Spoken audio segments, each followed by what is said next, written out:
السلام علیکم۔ آج کی کہانی نائی اور بادشاہ۔ ایک زمانے ایک دن نائی ایک چھوٹے گاؤں میں رہتا تھا۔ روزانہ صبح اٹھ کر محنت کرتا، لوگوں کے بال بناتا تھا۔ اس کا دل صاف تھا مگر زندگی مشکلات سے بھرپور تھی ہمیشہ۔ پھر بھی وہ کبھی شکوہ نہیں کرتا تھا بلکہ شکر ادا کرتا تھا۔ گاؤں والے اسے نائی کم بلکہ اپنا بھائی زیادہ سمجھتے تھے۔ نائی کا نام قاسم تھا، ہر کوئی اس پر استعمال کرتا تھا۔ اس کے پاس ایک پرانا مگر صاف ستھرا دکان تھی۔ ہمیشہ وہ ہر گاہک کو ادب سے ملتا اور محبت بھری گفتگو کرتا۔ ایک دن بادشاہ کے محل سے دو سپاہی گاؤں پہنچے اور پورے گاؤں میں کسی کی بہترین نائی کی تلاش میں تھے۔ انہوں نے کہا گاؤں سے پوچھا کون سب سے بہتر حجام ہے۔ سب نے ایک ہی نام لیا، قاسم۔ سب سے بہترین سپاہیوں نے کہا قاسم کو حکم دے کر فوراً محل چلے۔ قاسم گھبرا گیا مگر سپاہیوں کے ساتھ خاموشی چلا گیا۔ محل پہنچ کر اسے 3 دن انتظار کرنا پڑا۔ وجہ چوتھے دن اس سے بادشاہ کے سامنے حاضر ہونے کا حکم تھا۔ بادشاہ کے چہرے پر سختی تھی مگر آنکھوں میں اداسی۔ بادشاہ نے کہا تمہیں ایک خاص خدمت کے لیے بلایا ہے۔ قاسم نے ادب سے کہا حضور حکم کریں، میں حاضر ہوں۔ بادشاہ نے کہا میرے بال کاٹتے ہوئے زبان نہ کھولنا، اگر ایک لفظ بھی زبان سے نکلا تو سزا ملے گی۔ قاسم نے سر جھکایا اور کہا حضور جیسا حکم آپ کا۔ بادشاہ نے قاسم کو خفیہ کمرے میں لے کر گیا۔ اس نے کہا یہاں سے تم اور میں موجود ہوں گے۔ قاسم نے دیکھا بادشاہ کے سر پر سینگ تھے، 2 لمبے خوفناک مگر چھپے ہوئے تھے سینگ، بہت واضح۔ قاسم حیرت زدہ ہو گیا مگر کچھ نہیں بولا، خاموشی اختیار کی۔ اس کا ہاتھ کانپنے لگا مگر اس نے ہمت رکھی۔ بال کاٹتے ہوئے قاسم کا دل زور سے دھڑکتا رہا۔ آخر کا وہ کام مکمل کر کے باہر جانے لگا۔ بادشاہ نے کہا کسی کو بھی میری رازدارانہ بات نہ بتانا۔ قاسم نے وعدہ کیا راز ہمیشہ محفوظ رہے گا۔ گاؤں واپس آیا تو اس کا دل بوجھ لگنے لگا۔ وہ راز اسے اندر سے کھانے جا رہا تھا مسلسل۔ قاسم رات کو سو نہ پا رہا تھا، بے چینی بڑھ رہی تھی۔ وہ سوچتا اگر میں نے کسی کو بتایا تو کیا ہوگا، لیکن سنگوں کا راز اس کے ذہن میں شور مچاتا۔ دن گزرتے گئے مگر قاسم کا سکون ختم ہو چکا۔ ایک دن اس نے سوچا مجھے کسی طرح دل ہلکا کرنا چاہیے۔ نہ انسان کو بتاتا ہوں نہ یہ راز نہ انسان کو بتاتا تھا، یہ راز سینے میں رکھا تھا۔ اس نے فیصلہ کیا میں جنگل میں جا کر چیخوں گا۔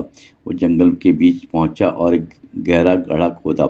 گڑھے میں جھک کر زور سے بولا بادشاہ کے سینگ، میں نے بادشاہ کے سر پر سینگ دیکھے ہیں واضح۔ اس نے کئی بار الفاظ دہرائے کر دل ہلکا کیا، پھر گڑھے کو مٹی سے بھر دیا۔ سکون سے لوٹا۔ دن گزرتے گئے، قاسم پھر سے خوش ہونے لگا، لیکن جنگل میں اس جگہ گھاس اگنی شروع ہو گیا۔ گھاس بڑی تھی، ایک بانس قسم کا پودا بھی نکلا۔ وقت کے ساتھ وہاں ایک پودا جھنڈ بن گیا۔ گاؤں کے چرواہے وہاں بانس کی بانسری بناتے تھے۔ ایک چرواہے نے بانس کاٹ کر خوبصورت بانسری بنائی۔ جیسے ہی اس نے پھونک ماری بانسری بولنے لگی بادشاہ کے سر پر سینگ ہیں، سینگ بہت بڑے ہیں۔ چرواہا گھبرا گیا اور بانسری زمین پر پھینک دی وہاں فوراً۔ گاؤں والوں نے بانسری اٹھا لی، وہ بھی تو وہ بھی یہی بولی۔ بات جنگل سے گاؤں سے محل تک پہنچ گئی۔ سپاہیوں نے بانسری بادشاہ کے سامنے جا کر دکھائی۔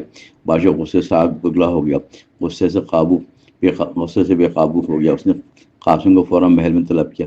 سپاہی سمیت قاسم ڈر گیا مگر سچائی جانتا تھا، وہ بے قصور تھا۔ بادشاہ نے ڈھارتے ہوئے کہا تم نے راز فاش کیا۔ قاسم نے روتے ہوئے کہا حضور میں نے کسی کو نہیں بتایا، میں نے اسے جنگل میں گڑھے میں راز کہا تھا۔ وہ بھی صرف دل ہلکا کرنے کے لیے مجبور ہو گیا تھا۔ بادشاہ نے سپاہیوں کو حکم دیا قاسم کو چھوڑے۔ بادشاہ نے آئینہ منگوایا اور خود کو دیکھا۔ اس نے گہری سانس لیا اور احساس کیا کہ یہ حقیقت ہے۔ اس نے کہا شاید یہ میں ہوں جس نے سچ سے بھاگا۔ قاسم بے قصور ہے کیونکہ انسان دل میں بوجھ رکھتا ہے۔ بادشاہ نے قاسم سے معافی مانگی اور اسے انعام دیا۔ قاسم حیران ہوا کہ بادشاہ اب مسکرا بھی رہا تھا۔ بادشاہ نے کہا میں سچ کو چھپانے سے حقیقت بدل نہیں جاتی۔ قاسم نے کہا حضور انسان کی طاقت سچ میں ہوتی ہے۔ بادشاہ نے کہا تم نے مجھے آئینہ دکھا دی۔ اب قاسم محل میں اعلان ہوا کہ بادشاہ بہادر حکمران ہے۔ لوگوں نے اس کے نئے انداز سے تعریف کرنا شروع کیا۔ بادشاہ نے سینگ نہ چھپائے، نہ کسی سے ڈرا۔ وقت کے ساتھ لوگ اسے طاقتور سمجھنے لگے۔ قاسم کو بادشاہ نے شاہی نائی بنا کر عزت بخشی۔ قاسم کی دکان بہت بڑی ہوئی اور شہرت بڑھتی گئی۔ بادشاہ قاسم کو اپنا دوست بھی کہنے لگا۔ اکثر گاؤں والوں نے قاسم کی ایمانداری کی تعریف کی۔ سچ کا بوجھ کم ہوتا ہے مگر جھوٹ انسان کو سچ چھپانے سے مسئلہ نہیں حل ہوتا بلکہ بڑھتا ہے۔ قاسم نے پوری زندگی ایمانداری اور نیکی سے گزاری۔ بادشاہ نے بھی سچ قبول کیا۔ ہمیشہ دونوں کی دوستی کئی سال تک مضبوط رہی، اور لوگوں نے اس کی کہانی سے ایک بڑا سبق سیکھا کہ راز دل میں رکھنا مشکل ہوتا ہے۔ ہمیشہ ہر انسان اور ہر سچائی آخر کا دنیا میں ظاہر ہو جاتی ہے۔